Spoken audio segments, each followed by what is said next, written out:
নির্মাণাধীন ঢালাই রাস্তার ওপর পা দেয়ার ঘটনাকে কেন্দ্র করে জগন্নাথ বিশ্ববিদ্যালয়ের গণযোগাযোগ ও সাংবাদিকতা বিভাগের শিক্ষার্থী নাহিদ হাসান সম্রাটকে লাঞ্ছিত করে পুরান ঢাকার লালচান মুকিম লেন এলাকার কতিপয় যুবক।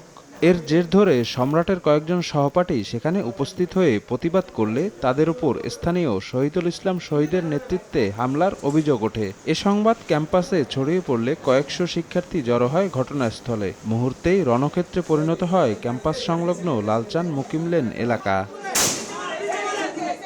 রাতভর চলা দুই পক্ষের সংঘাত নিয়ন্ত্রণে আনার চেষ্টা করে আইনশৃঙ্খলা বাহিনীর সদস্যরা। এ সময় ভাঙচুর চালানো হয় কয়েকটি বসতঘর ও ক্লাবে।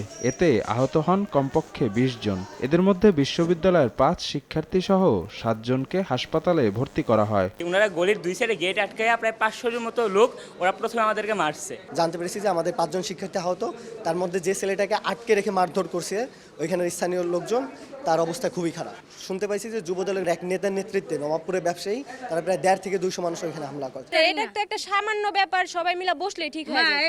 সোমবার দিবাগত রাতে একটি তুচ্ছ ঘটনাকে কেন্দ্র করে এমন রক্তক্ষয়ী সংঘাতের পুনরাবৃত্তি রোধে আইনশৃঙ্খলা বাহিনী কাজ করবে বলে জানান এই পুলিশ কর্মকর্তা। ওনাদের অভিযোগের প্রেক্ষিতে যে অভিযোগগুলো আছে সেগুলো আমরা ব্যবস্থা নেব, যদি অ্যারেস্ট করতে অ্যারেস্ট করে আমরা নিয়ে যাব, আইনগত ব্যবস্থা নেব।